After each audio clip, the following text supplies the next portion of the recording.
Isang magandang gabi po sa inyong lahat. Tayo po ay kapasimulan na ng ating mananambahan, ating bumusa ng ating mga Biblia na makikita sa ikalawang Kronika 7, 14 at 15 na ganito sinasabi. Ngunit kung ang bayang ito na nagtataglay ng aking karangalan ay magpakumbaba, manalangin, hanapin ako at talikuran ng kanilang kasamaan, papakinggan ko sila mula sa langit, patatawarin ko sila sa kanilang mga kasalanan at muli kong pasasaganayin ng kanilang lupain. Babantayan ko sila at papakinggan ko ang panalangin iaalay nila rito. Tayo po ay manalangin. Bilang Diyos na makapangyarihan sa lahat, salamat sa gabing ito na binigay mo sa amin sa pasimula ng taong ito na ikaw ang aming papurihan sa magitan ng pagsamba sa iyo at panalangin. Ama, kung ang bayang ito ay magpakumbaba, mananalangin, ay ikaw ang tatakilain, ay papatawarin mo kami, Panginoon. Salamat sa iyong walang awang pagsubaybay sa amin sa araw-araw. Ikaw ang nakakaalam ng lahat ng bagay sa aming mga buhay. Nawa ang taong ito ay maging simula ng bagong pag-asa sa amin. Naway buksan mo lahat ng mga pagkakataon sa aming buhay upang patuloy kaming maglingkod sa iyo. Kaming ihalay ang aming buhay sa iyo at sa iyo lamang. Panabayan mo ang aming panambahan, aming tagapagsalita, Panginoon. Ikaw ang humipo sa Kanya sa iyong mga salita at samahan mo siya lagi, Panginoon. At maging inspirasyon ng iyong mga salita sa bawat makikinig. Sa lahat ng ito, Panginoon, ikaw ang aming papapurihan. Maraming salamat sa lahat ng ito. Sa pangalan ni Jesus, ito ang aming dalangin ngayon at magpakailanman. Amen. Amen.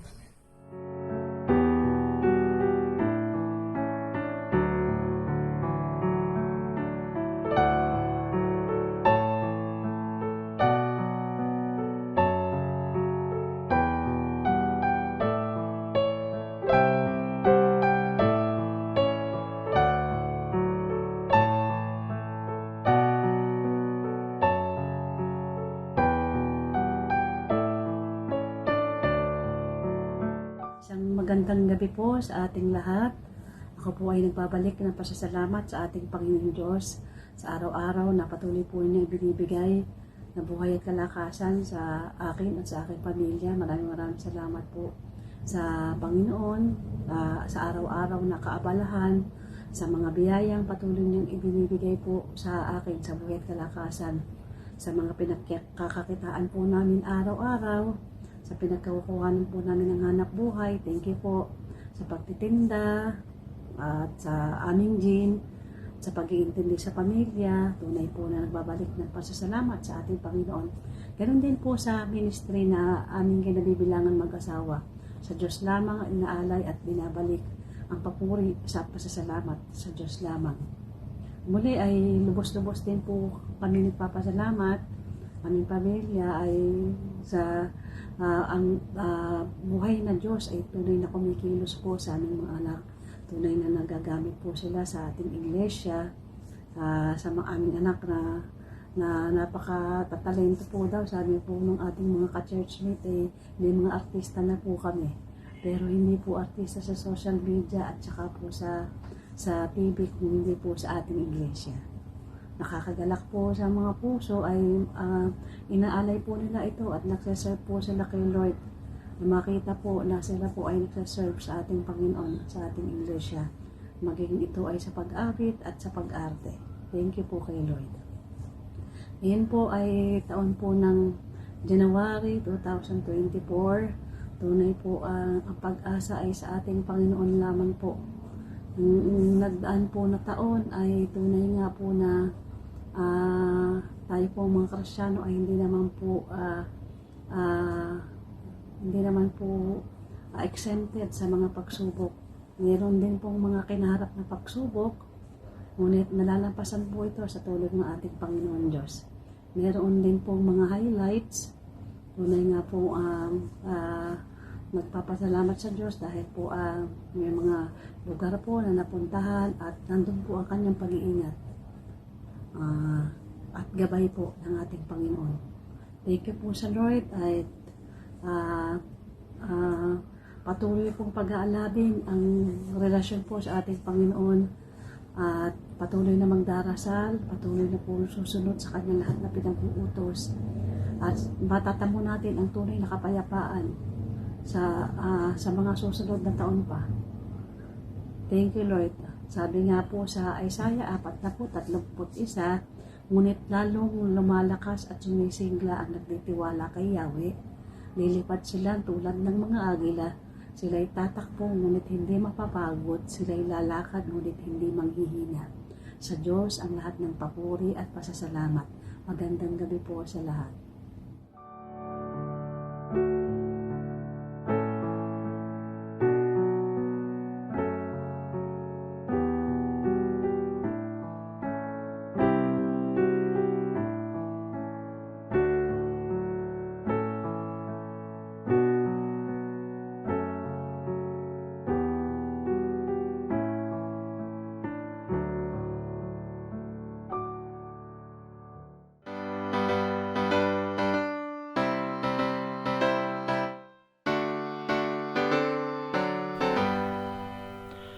Lumakad sa liwanag ng pag-ibig, taglay ng tuwa sa puso't dibdib.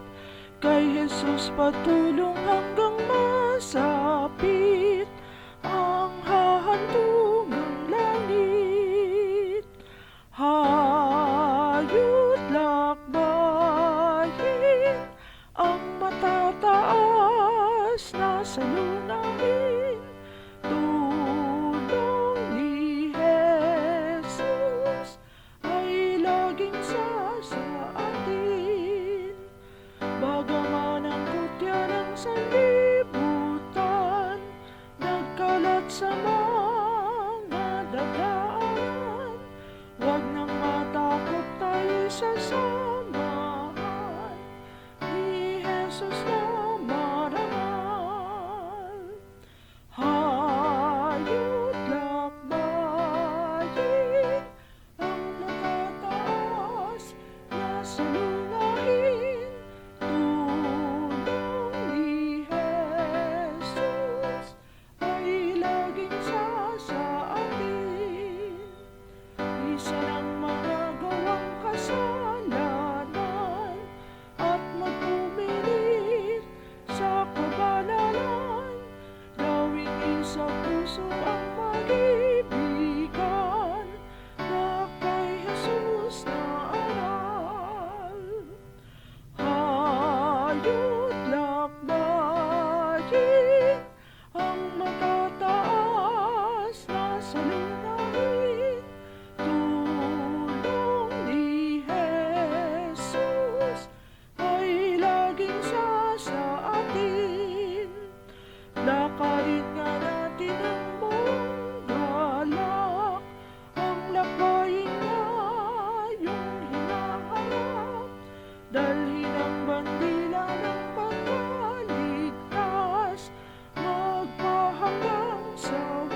Magandang gabi po sa inyong lahat. Ngayon po ang ating pong talata na pag-aaralan mula sa Biblia ay matatagpuan po sa 2 Corinthians 5:17. Sabi po, kaya't kung nakipag-isa na kay Kristo ang isang tao, isa na siyang bagong nilalang. Wala na ang dati niyang pagkatao, sa halip, ito'y napalitan na ng bago. Kapag narinig niyo po ang mga talatang ito, ay naaalala po natin yung ating pong nakaraan na retreat na ginawa po sa Silang Cavite, noon pong April 19 hanggang 23. 2019, yan po, bago po dumating ang pandemic, ay nagawa pa po natin magkaroon ng retreat. At ito po ay pinamagatan natin na bagong likha. At sa itong retreat na ito ay panahon po ito nung mahal na araw, nung time na yon. At tunay po na naging mabiyaya. Hindi lamang po sa ilang tao, kundi sa lahat po na naka-attend ng retreat na ito. Ang pagpapala po ay naroon. Ayan po, ang ating pong naging team noon ay bagong likha. Ayan po, at matatagpuan din ito pong verse na to sa 2 Corinthians 5:17 po. Nagkaroon po tayo dyan ng maraming mga pag-aaral at pag-sharing at naging kalakasan po sa ating pong pamumuhay espiritual ang ating pong retreat na yan. At nagkaroon pa po yan ng paligsahan yung pong TUC Bagong Likha Photo Contest. At ito pong picture na ito ang nanalo bilang number 1. Naalala ko pa na ang aking may bahay ay nag-second.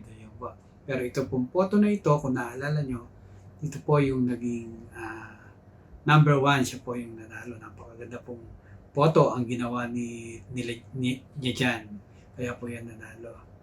At ngayon po ay hantong na po tayo sa ating pong pag-aaral. At ito po ay sisimulan ko noong pong tayo po ay bawat isa sa atin ay hindi pa po nakakakilala sa ating Panginoon Diyos at tayo po ay nahaharap sa tiyak na kamatayan at ang pinagmulan nito ay sa ating pong ninuno na si Eva at Adan, na kung saan ay sinaway nila ang ating pong Panginoon Diyos at yun po, ginawa nila yung pinakababawal po ng ating Panginoon Diyos na dapat ay hindi po nila ginawa.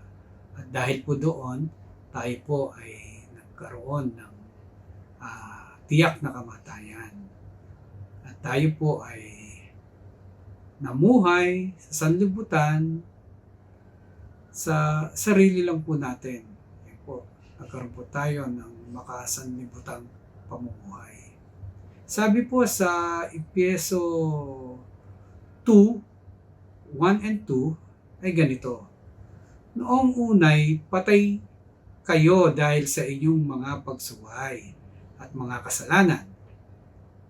Verse 2, sinunod ninyo noon ang masamang takbo ng mundong ito at napailalim kayo sa pinuno ng mga kapangyarihan sa himpapawid.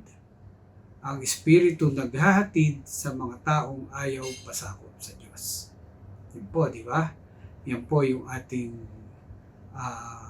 pinagmulan. Tayo po ay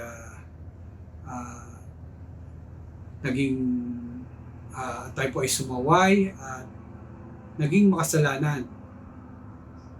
At ang ating puro sinusunod ay ang masamang takbo ng mundong ito. at napailalim pa po daw tayo sa pinuno ng mga kapangyarihan sa himpapawid. Alam niyo po ba ang ibig ihapahatid dito ni Apostol Pablo, yung pinuno ng himpapawid? Ito po yung mga masasamang espiritu na hindi nagpasakop sa ating Diyos. Sila po yung mga fallen angel na narito sa mundo ngayon, at sila po yung mga masasamang espiritu na nagdadala sa atin para tayo po ay magpatuloy sa kapahamakan.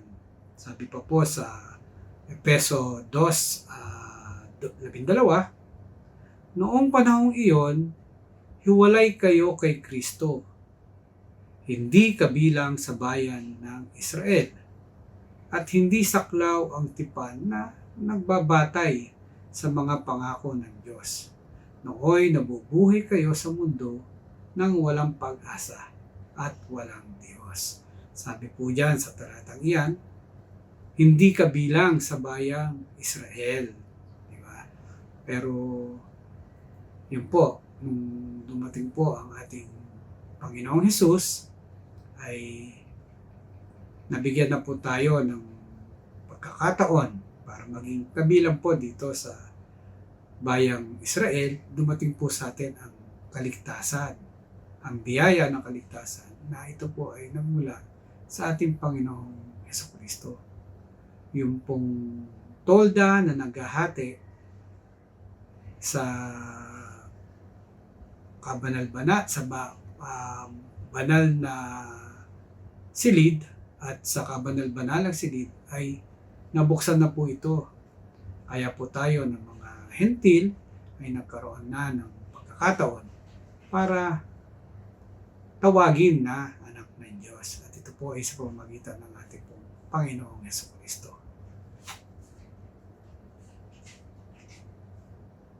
Nung time na tayo po ay nasa makamunduhang pamumuhay, tayo po ay namumuhay sa mga material na bagay. Tayo po ay gumagawa ng mga bagay na ang natutuwa ay ang ating pong sarili lamang. Bumibili tayo ng mga bagay na hindi naman natin kailangan. Bumibili tayo ng mga bagay na nakakapagpasaya sa ating pisikal, sa ating sarili. Wala po yung ating wala pa po sa atin yung ating Panginoon Diyos noon. Diba? Hindi po tayo namimili ng ating mga kaibigan. Ang mga kaibigan pa po natin doon ay yung mga nagiging dahilan para tayo ay magkaroon ng mga pagkakasala. Alam nyo, miski po ako ay nakaranas po niyan, sapagat nung kabataan ko, ako po ay sobra sa barkada. Na doon na po ako natutulog, na sobra po kami sa bisyo, sa inom. Ayan, lahat po yan, dinanas ko po yan. Subalit napakabuti naman ng ating Panginoon sa pamamagitan po ng ating mga magulang. At yung noon, nung tayo hindi pa nakakilala, yung oras po natin, hawak natin. Tayo ang bahala kung ano ang gusto natin gawin sa oras natin. Sinasayang natin to ng sa sarili lamang natin. Ang napiplease lang natin ay ating sarili. Ang nagkakaroon ng kasayahan lamang po ay ang ating mga sarili. Subalit, dumating po sa ating buhay ang kaligtasan. Yan po, di ba? At iyan po ay sa pamamagitan po ng ating Panginoong Jesucristo. Nung siya po ay mag-alay ng kanyang buhay noon po sa krus sa Kalbaryo. Sabi po sa ating talata sa gabing ito, sabi po diyan sa 2 Corinthians 5:17, kaya't kung nakipag-isa na kay Kristo ang isang tao, isa na siyang bagong nilalang. Wala na ang dati niyang pagkatao, sa halip ito'y napalitan na ng bago. Hinati ko po sa dalawang pag-aaral ang talatang ito. Ang una po ay, kaya't kung nakipag-isa na kay Kristo ang isang tao, isa na siyang bagong nilalang. napagbulayan natin ang malaking pagbabago na nangyari sa ating buhay nang tanggapin natin ang kapatawaran mula sa ating Panginoong Hesus. Sinabi ni Apostol Pablo, ang sino man na kay Kristo ay isa ng bagong nilalang. Wala na ang dati niyang pagkatao, binago na siya. Sa bagong buhay na natin na ito, naranasan natin ang epekto ng maayos na pakikipag-relasyon sa Diyos. Kung saan ang lahat ng ating nagawang kasalanan ay pinatawad niya. Ang Diyos ang naghari sa ating buhay. Hindi na ang sarili natin, di ba? Hindi na ang sarili natin ang hari sa ating mga buhay, kundi ang Diyos na. Siya na ang namuhay at binigyan tayo ng bagong pag-asa.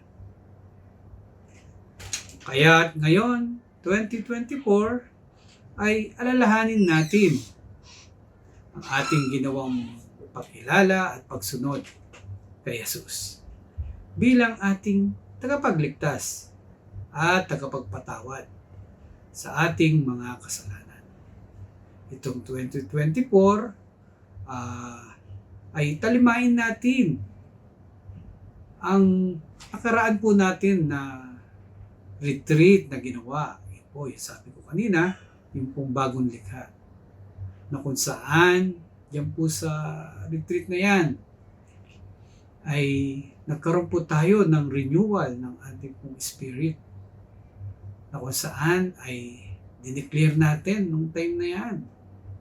Yung ating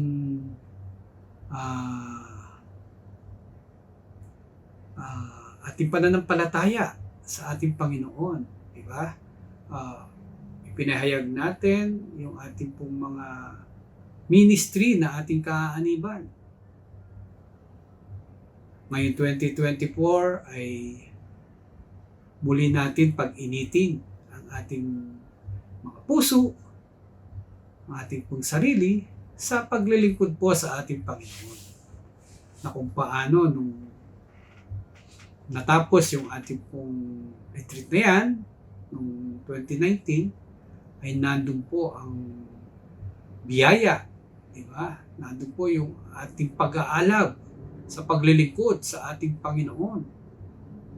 Nung matapos po yung retreat na yan, ramdam ko pa, talagang nandun yung aking pagsisigasig na gawin yung mga bagay na makalangit, mga bagay na kalugod-lugod sa Kanya. Nawa itong 2024 ay magkaroon po tayo ng renewal muli ng ating pong spirit para po ibigay natin sa ating Panginoon ang ating pong mga sarili, ang ating mga buhay, ang ating mga oras, ang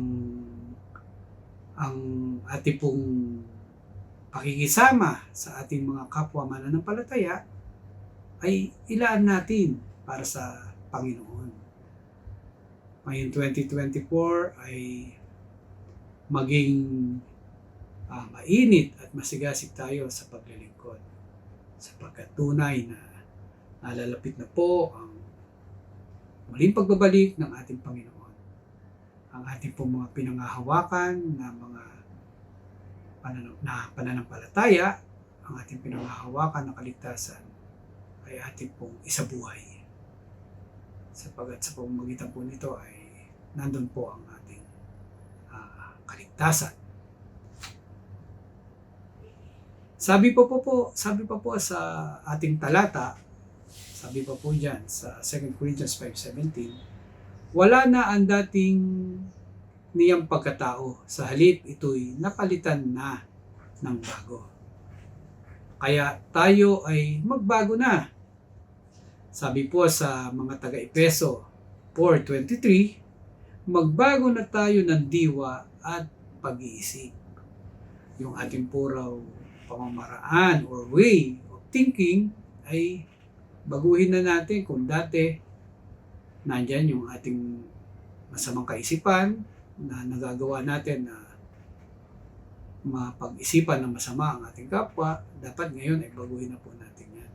Na dapat ang ating pong maging pag-iisip ay yung pong pag-iisip na kung saan puro ma-uplift yung ating mga kausap, di ba? Yung mapapasaya natin yung ating kapwa, na mapapapurihan natin sila sa kanilang mga magagandang ginagawa.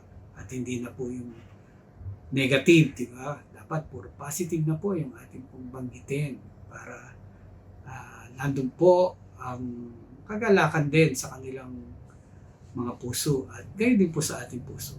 Sabi pa po dyan, dahil tayo ay bagong pagkatao na, sabi po sa Efeso 4:24, at ang dapat ninyong isuot ay ang bagong pagkatao na, nilikhang kalarawan ng Diyos at nahayag sa matuwid at banal na pamumuhay ayon sa katotohanan.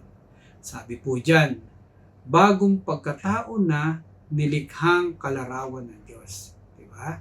Yan po yung ating laging nais gawin. Tayo po ay maging Christ-like. Diba? Sapagkat si Jesus Christ po ang ating pong pinaka-model. Siya po yung ating dapat tularan. Kung paano po siya namuhay, kung paano po siya nakasalimuha sa mga tao, kung paano po siya nagsalita sa mga tao, kung paano po siya tumulong at nagpasaya sa mga tao. Dapat ay ganyan din po ang ating maging buhay. At sabi pa po dyan, nahayag sa matuwid. Diba? Ano po ba ibig sabihin niya? Nahayag sa matuwid. Yung ating pong mga ginagawa, yung ating pong mga ikinikilos, dapat po ay mapansin ng mga nasa paligid natin na ito ay matuwid. Ibig sabihin, gawin po natin yung mga makalangit na mga gawain na kung saan ito ay kapupulutan po ng aral ng mga tao na nasa paligid sa atin at sila po yung magbibigay ng papuri sa atin. Hindi po yung sarili natin ay pinupuri natin. Di ba? Ano pa po ang sabi dyan? Banal na pamumuhay ayon sa katotohanan. Yung ating pong Bible na kaloob ng Diyos, ito po ay pinagbubulay natin tuwing sa umaga at sa gabi. Ito po ay ipamuhay natin. Kung ano ang nilalahad at itinuturo, kung ano ang sinasabi sa ating pong Biblia, dapat ito po yung ating gawin. Sapagkat ito po yung banal na pamumuhay na nananais ng ating pong Panginoon Diyos. Mamuhay tayo sa buhay na makalangit at hindi po ang buhay na makamundo. At ngayon po ay hayaan niyo pong tapusin ko ang aking pong maikling mensahe sa isa pong istorya. Babasahin ko po sa inyo. Nang dadalhin na si Joe sa bilangguan, nararamdaman niya na ito na ang katapusan ng kanyang buhay. Mabigat ang nagawa niyang kasalanan. Habang nagmamaneho kasi ng lasing si Joe, nakabangga siya ng isang kabataang babae at namatay ang batang ito. Kaya naman, habang naghihintay sa kanyang paglilitis, pinili ni Joe na bigyan ng isa pang pagkakataon ang kanyang sarili. Nagpunta siya sa isang lugar kung saan maaaring maisaayos ang kanyang pagkalulong sa alak. Pero hindi lang pagkalulong sa alak ang naayos sa buhay ni Joe, kundi ang kanyang relasyon sa Diyos. Naunawaan ni Joe ang magandang balita at nagtiwala siya sa Panginoong Hesus bilang kanyang tagapagligtas. Isang bagong pag-asa na nagmumula sa kapatawaran at maayos na relasyon sa Diyos ang natamo ni Joe. Nang matapos na ang paglilitis kay Joe, hinatulan siya na mabilanggo ng 12 taon. Sa mga taon na kabilanggo si Joe, naglingkod siya sa kanyang kapwa bilanggo at ipinahayag ang tungkol sa magandang balita. Ipinadama ni Diyos sa kanila ang pagmamahal at pagpapala ni Jesus. Nang makalaya na si Joe, nakiusap siya kung maaari niyang makita ang pamilya ng batang babae na kanyang napatay. Na makita naman ng pamilya ng bata ang malaking pagbabago sa buhay ni Joe, namangha sila. Kaya naman, buong puso nilang pinatawad si Joe sa pagkawala ng mahal nila sa buhay. Sa maiksing ekstoryang ito ay makikita po natin ang pag-asa. Kahit pa gaano kalaki ang iyong nagawang kasalanan, ay nandun po ang pag-asa na nagmumula po sa ating Panginoon Diyos. Kaya ngayon po 2024, nawa ang pag-asa muli ay siyang manguna sa atin at ang kainitan ng ating pong paglilingkod sa ating pong Panginoong Diyos ang siyang ating pong gawin. Magandang gabi po sa inyo.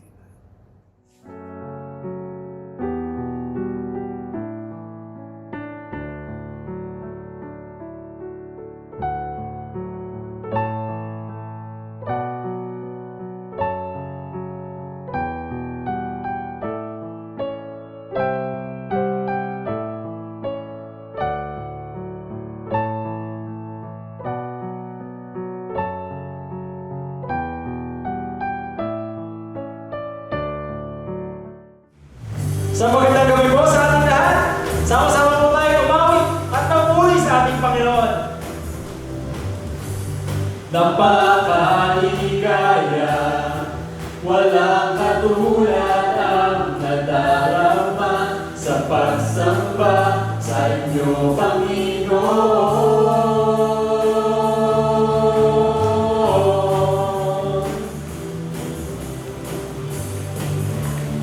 Minsan pa tayo mula.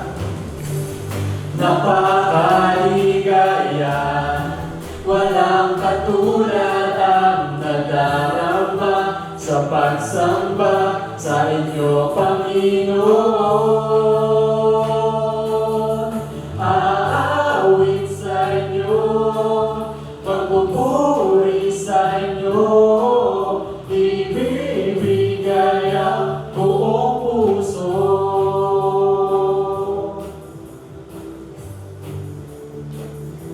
Tayo lahat. Lubos ang biyaya, sapat ang pagpapala sa lahat na lumalapit sa inyo, Panginoon. Aawit sa inyo, magpupuri sa inyo, ibibigay ang buong puso. Aawit sa inyo, magpupuri sa inyo, ibibigay ang buong puso.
Atin pong basahin mula sa mga awit 34, 4 hanggang 7.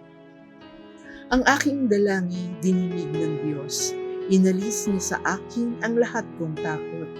Nagalak ang aping umasa sa Kanya, pagkat di nabigo ang pag-asa nila. Tumatawag sa Diyos ang walang pag-asa, sila'y iniligtas sa hirap at dusa. Anghel ang siyang bantay sa may takot sa Diyos. Sa mga panganib, sila'y kinukupkop.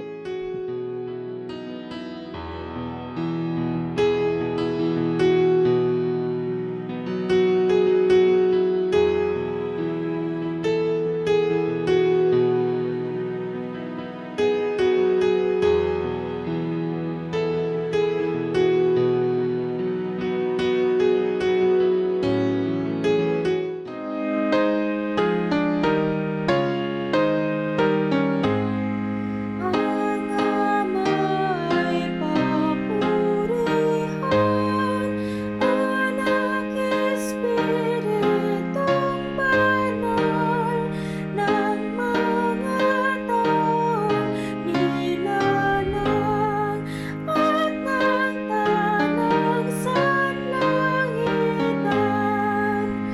Amen. Tayo po ay manalangin. Aming Diyos, Ama, maraming salamat sa gabing ito. Kami ay nakasamba po sa iyo at nakarinig ng iyong mensahe, Panginoon, na ibinigay ng iyong anak.